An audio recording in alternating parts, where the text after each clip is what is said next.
Hello everybody, it is March 2nd, a start to a new week. I meant to do this intro yesterday because it's Monday and I wanted to do this intro on Sunday, but alas, that ended up not happening. That is windy. Let's move this way to try to hide it. I feel like this wall here is going to be blocking the wind a little bit. So you can probably gather from the title. This week I'm reading nothing but green books, like books with green covers. And that is because here in the Boston area, I'm pretty sure in the majority of New England, but don't quote me on that, I'm not entirely sure on that one. St. Patrick's Day is a really big freaking deal. St. Patrick's Day, you wear green. And I wanted to try to incorporate something bookish with that. Now I know it's nowhere near St. Patrick's Day, that's on the 17th and it's the 2nd, but I wanted to film this video, edit this video in time for St. Patrick's Day. Let's see if I'll actually do that, but that is the goal. While I was at work, I did get a bag full of books that had nothing but green covers, and I did it with the goal of not looking at the backs. I wanted to read them with an open mind. I didn't want to know anything about them. I just know because it's a library where they were, like graphic novels, young adult books, and there was a couple of nonfiction books in there. The nonfiction books I did end up looking up in the library program that I use for work.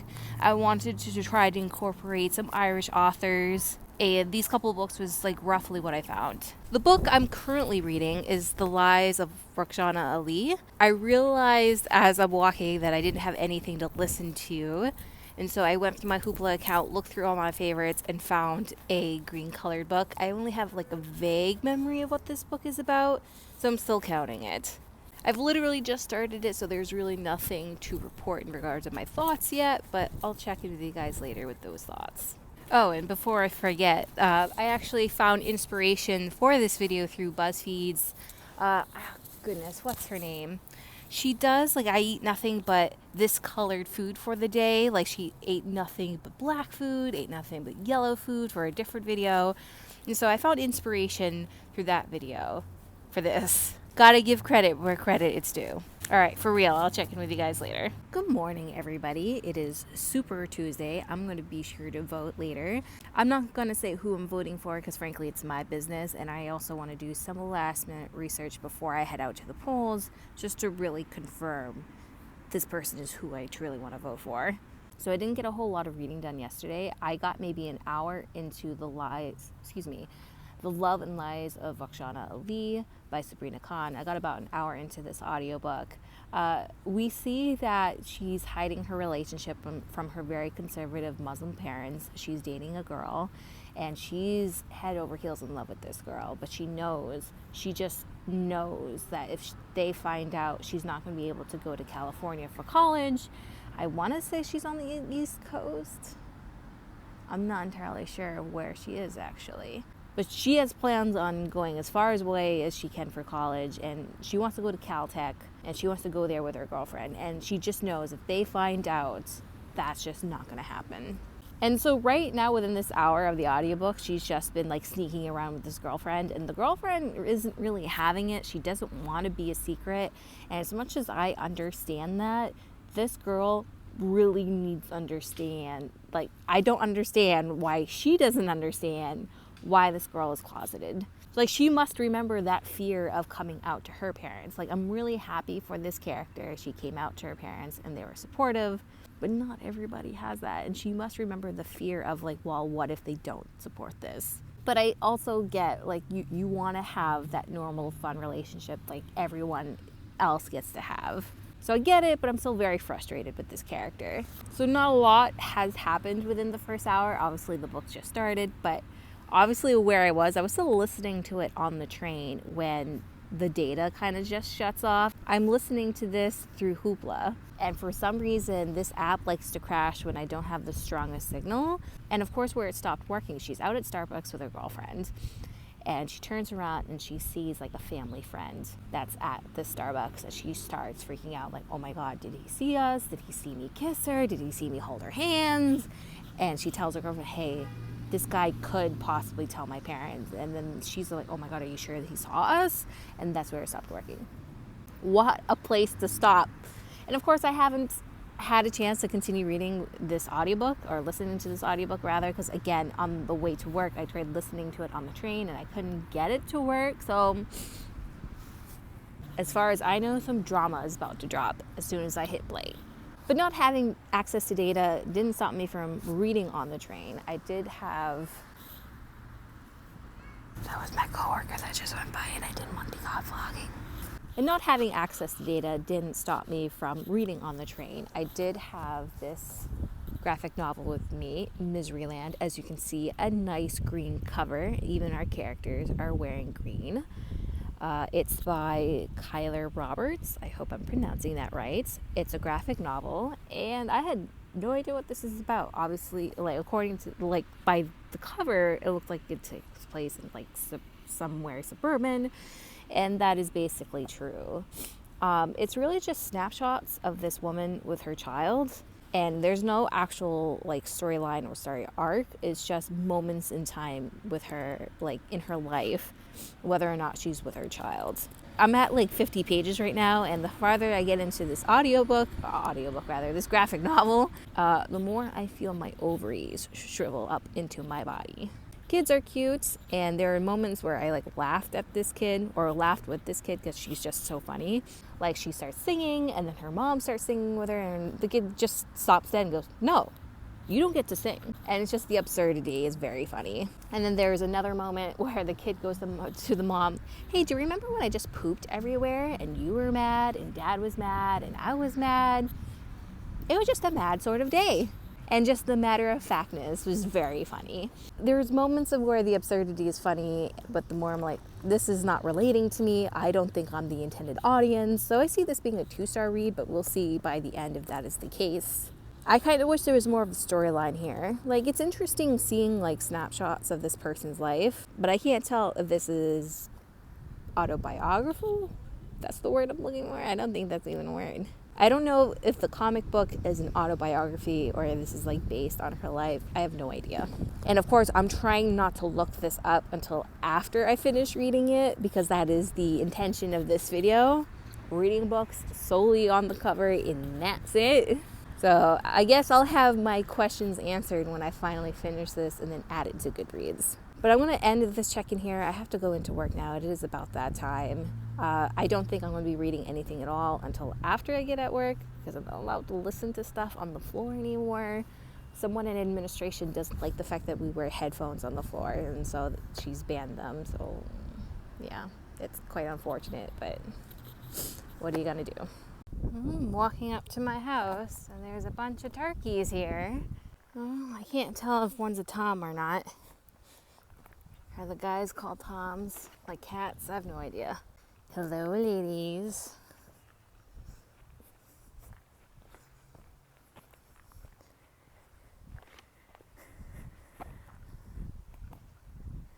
Hello, everybody. I'm back home. It was a quick shift, a nice, easy shift, but like I had mentioned earlier, I couldn't actually read while I was at work or listen to my audiobook while I was at work. So I didn't get to do any listening until I was on the way home. So I am definitely invested in the Love and Lies of Roxana Ali. It is very stressful. That boy that I mentioned wasn't about to blow her cover. In fact, he reached out to her and was like, "Hey, I did see you. Don't have to worry about me though, because I have my own secret." And he's dating a white girl. And he's like, "We both know my parents wouldn't necessarily approve of this girl either. Don't worry about it, friends." Which I appreciated. Shortly afterwards, though, the crap did hit the fan, because she had her girlfriend over while her parents were home, and then she tried sneaking a kiss with her girlfriend, and her mom walks in on it. That was a very painful scene to read, especially when Roxana tries to grab a hold of her mom. Her mom's like, "Don't touch me, you disgust me." And that was devastating. I'm at the point where, after them fighting back and forth about it for several days, her parents trick Roxana in going to Bangladesh. They say that her grandmother is sick and they're there to visit, when it gets revealed that no, they plan on her finding a fiance while they're there. And they say, "We're not going back home until you get engaged to a man." In response to this, she grabs her passport, and she actually is successful in booking a flight home. At this point, though, she still has like 3 or 4 days until she can get on this flight, and like a lot can happen in 3 or 4 days. Like, just, honey, just stall your parents. Now, what they're doing is really shady, and I don't like it, and I'm finding the whole plot to be very upsetting. But I'm like, you know what? Just agree to an engagement. You're not actually marrying the guy. Get your butt home, run away from home, and just don't talk to your parents ever again. And it's easier said than done. I can obviously understand why she doesn't want to get engaged at all. She wants her parents to accept her for who she is, and who wouldn't want that? And in the end, it would probably save their reputation, since that's all they're truly concerned about. Because every time they bring up her sexuality, the mom is like, well, what would people say about us? I mean, wanted to, like, what your daughter is saying, it doesn't matter. Like, if you're so concerned about your reputation, don't force her to get engaged. Because honestly, they must think that there is a possibility of, what I'm suggesting, her saying yes and then just bailing last minute. I would assume that that would be very reputation wrecking, because they made a promise and they couldn't fulfill said promise. I don't know, man. This is a lot. I'm halfway through this book now, and I'm going to stop it because my phone's dying. I'm going to go charge it now. But man, this has been a very easy read, but like I said, it's just like it has had me on the edge of my seat so far the entire time. I haven't read anything else today because I was just focusing on getting at least halfway through this book. I'm going to see if I can finish that miserable? Wow. I'm in misery. Misery Land. I want to see if I can finish that today. I haven't done any of the research I said I was going to do, so I'm going to do that while my phone is charging. And thankfully, I was able to apply to a couple acting gigs, so I've had a very successful day so far. Hello, everybody. It's Friday. It has been a couple days since I last checked in. I tried checking in on Wednesday, but I was outside. It was very windy, and I was very concerned it would catch up on my mic, or you'd rather you'd hear it on my mic. It's pretty windy now, so you may just hear it now. So that waiting was probably pointless at this point. Maybe if I like cupped the mic like this, it'd be a little less noticeable. We'll see how this sounds. You know what? I'm just going to check in when I get home. This is pointless. Well, hello everyone. So it's been much longer than I meant to check in. So I did try checking in when I got out of work on Friday, and the wind was a little on the rougher side, so I just didn't bother. And when I got home, I was just too tired to check in. So now it is the end of the week. It's been a couple of days, and I still haven't checked in on any of the books that I've read this week. First, we're going to start with Miseryland. Ooh, excuse me, sorry. Miseryland. This was the first thing that I did finish since I last checked in.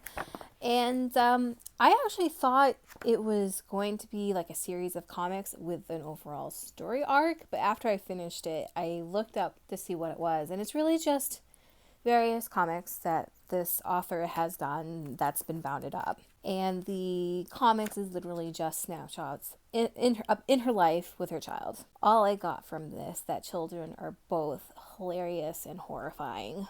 The pacing kind of meandered a little bit. I didn't love the art style, but I can appreciate that it was the author's own unique style. So I'm going to rate this 3 out of 5 stars. The second thing that I finished was The Love and Lives of Roxana Ali by Sabrina Khan. Is it Sabina or Sabrina? I don't quite remember now, but it's the cover is going to be in this corner here. And this book is a lot. There was just so much to unpack with this book. The homophobia was a lot. The series of events that happened in this book got me very angry. Because at one point, Roxana is imprisoned and like she's locked up in her room. And because like the mom finds out that she like took her passport and tried flying back home without them knowing, which what triggered them to say, you know what, fine, we're not leaving until you're married. And then while she's locked up, she tries starving herself to make a protest. And then she eventually does find herself engaged to somebody, but he's gay. And then they actually have a plan to like escape. And without spoiling the ending, something horrifying had to have happened in order for her parents to accept her. And I don't like that. And her calling back to her friends were just crummy friends too. Like, because she wasn't telling them everything that was happening, they tended to like lean on the girlfriend side of things. This girl, like Roxana, kept apologizing for things that were out of her control, which is something we all do. But I'm like, honey, don't worry about your friends. Don't worry about your girlfriend. Get your ass home. Just get back to the U.S. The only saving grace to this book was Roxana's like righteous anger at the end, when she finally like has had enough. That was the only thing that saved this book for me. So I'm rating this 2 out of 5 stars, and it didn't get a 1 because of her righteous anger. And I did start and finish one other book before I talk about the book that I'm currently reading. It's The Glass Castle by Trisha Priebe. Is that how you pronounce it? It's Priebe and Jerry Jenkins. It's a middle grade book. It's Avery's our main character, and she turns 13. And the day she turns 13, she's abducted by this old woman and brought to this castle. And she eventually finds out why she was abducted. The king has made this law, or somebody in charge made this law, saying 13-year-old orphans must be discarded. But they don't say how they're discarded or what that actually means. Like, is it death? What is it? They don't actually explain it. But as she's in this castle, she slowly finds out why she's been taken, and it's been her trying to investigate like what's really going on in the castle. Like, who took her? Why? Can they save themselves? Like, all these kids, because she's taken this castle and there's like a bunch of kids there, and these kids are the ones that let her know like what had happened. She's threatened that if she doesn't stay, her brother's in danger. But I feel like this is one of the worst books I've ever read. Nothing of value was revealed. It's a first book in a series, and I get you don't want to reveal everything if like a book 2 is supposed to happen. But give me something so I'm interested, and like drop something else for me to want to read book 2. World building was non-existent. These characters were flat and uninteresting. I rated this 1 out of 5 stars. I will not be reading book 2. I don't care enough. This was a short book too. Probably about 5 hours. But damn, this was bad.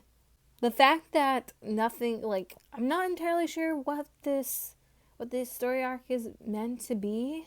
The romance was trash too. It's supposed to be like a 13-year-old like falling in love and like, ooh.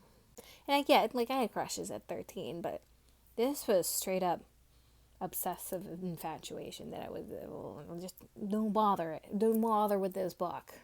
I only came across this book because I was coming home and I like to listen to an audiobook on my train ride home, and this was something else that I found on Hoopla after I finished The Love and Lies of Fictional Lee. And it was the first green book cover that I found that wasn't like a book 2 or a book 3, because I found other books, but of course they were like sequels. I'm like, well, I'm not going to start a sequel, I'm going to have to continue on. And this was like the first one that I saw that was either the starter series or a standalone. I had hoped to read a standalone, but I was unlucky enough to have found this one first. So like I said, 1 out of 5 stars. It was bad. And the one thing that I am currently reading that I have not finished yet is The Lieutenant of Inishmore by Martin McDonough. I don't know if I'm pronouncing any of this right. It's a play, as you can see. It's a fun little play. At least I hope it's a fun little play. I'm about 20 pages in. Oh, what is it when they said to this person at the beginning of the book? Acknowledgements? Or is that at the end? But you know what I'm saying, when they like dedicate, that's the word. When they dedicate a book to somebody. The dedication of this play has made me realize I'm still a child, that I'm not an adult. Because the dedication is to pussy. I'll let you just enjoy that on your own. But of course, that's the dedication, and the play opens up with a dead cat on the floor. After reading 20 pages, all I know so far that it takes place in the early 90s, it takes place in Ireland. These two guys who has this dead cat starts freaking out because the person who owns this cat is part of like a splinter group of the IRA, and he's absolutely nutty, and they're really worried how he's going to react when he finds out that his cat is dead. So they decide, instead of telling him the cat is outright dead, they're going to like ease him into it. It's like, oh, he's doing poorly, he's just off his food, and then the next week they're going to say, oh, unfortunately it was worse than we thought, the cat's dead. However, the next scene, this guy gets that call and he's like, what do you mean he's doing poorly? He stops torturing this guy, because that's actually how we meet him. He's torturing somebody, and as soon as he finds out his cat's doing poorly, he stops torturing this guy and says to the guy he's torturing, hey, do you have money to go to the hospital, because you don't want those toenails that I pulled out to go septic. Oh, you don't have money? Here, have some money. And then he takes off. So I'm like, oh. So the guy is definitely extreme in nature, and that's where I've left off. This extreme guy has gone back home to see how his cat is doing. Most plays aren't very long. Like I said, I'm on page 20, and this one, 58. So oh wow, this is a short play. This would basically mean it's an hour-long play. Because because I'm told, and then this is what I've noticed with everything I performed, one page is usually 1 minute of performing. So this would be a very short play. So this is where I'm going to stop this check-in, and the goal right now is to finish 5 books. This is number 4, and I do have a stack of books right over there. See? Stack of unread green books. I'm obviously not going to get to all of them today, but the goal is to finish this one and start and finish at least one more. But I would like it if I got a couple more in. A few moments later. Alrighty, so I did just finish The Lieutenant of Inishmore, and this was dark, but it had a lot of absurdist humor. I thought this was actually, I appreciated the humor, and there was a moment or two that genuinely made me laugh. So I'm going to be rating this 4 out of 5 stars on Goodreads. Like I said, it was very absurdist, and it was so bizarre, and normally something like that I would rate 3 stars. But honestly, it's hard to make me laugh at something. I mean, if I'm reading it, it's hard to make me laugh. I cry at a drop of a hat, but it needs to be really funny in order to make me laugh. So it's definitely getting a 4 out of 5 star rating. Honestly, this story is really just about this political guy finding out his cat is dead, and it triggers several acts of revenge. And of course, the ending. I'm not going to let you guys know what the ending is. You should read the play, especially because it's very short and end up being completely unnecessary. Very funny. Absolutely funny. I think I want to read one more book before I end this video, because I honestly have a ton of filming to do today, and I don't even know if I'm going to be motivated to do it. But we're going to start and finish one more book before ending this video. And I think this last book is going to be Electric Light by Shamish Henny, if I'm pronouncing that right. Seamus? I think so. This guy's a poet, so I think this is actually gives pretty nice sampling of what's out there that has green covers, because I read a kid's book, a young adult book, an adult graphic novel, and a play, and now we have some poetry. So nice eclectic sampling there. But I'll check in with you guys once I finish this book. 3 hours later. Alrighty, so I just finished this, and honestly, if I wasn't reading this for this video as an experiment, I would have DNF'd it after 20 pages. So it's just a series of poems, like any poetry book. It's not to my taste whatsoever. I'm rating this 1.5 stars, because the half star is really because there is a grasp of imagery here. I can appreciate it. Let me find the poem that really stuck out to me. I have this summer song for the glen in you. Early summer, cuckoo cuckoos. Welcome summer is what he sings. Heather breathes on soft bog pillows.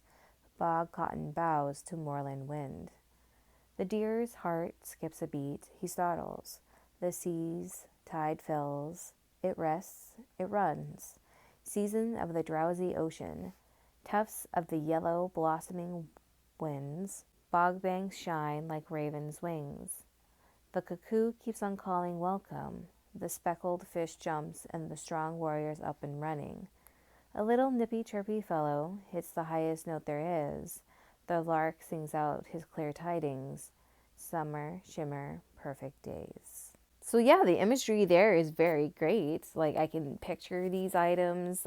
I can picture the sea. I can picture a deer walking through the forest. But there's nothing in any of these poems that's really grasping me. And if someone who reads for escapism, that's not something I like. They're all sort of boring too. Well, I can't say they're all sort of boring. A lot of these are actually on the boring side. Like there's a poem about a suit. It's just meh. I can appreciate it. I can appreciate some of it, but honestly, this really wasn't to my taste. And I feel like giving 2 stars might be too generous. I'm going to be thinking about that for a while, well past when this video is going to be up. But right now, I think I'm going to rate this 1.5 stars, which is a shame to end on.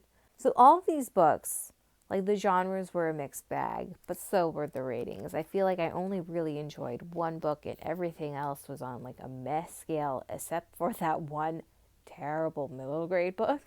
But I had an interesting time. I've read things I normally wouldn't have read. Now let me know down in the comments if I should do other videos like this. At the beginning of the year, I was thinking about doing something like a color wheel, like every month do a series where I focus on one color, and March happened to be green.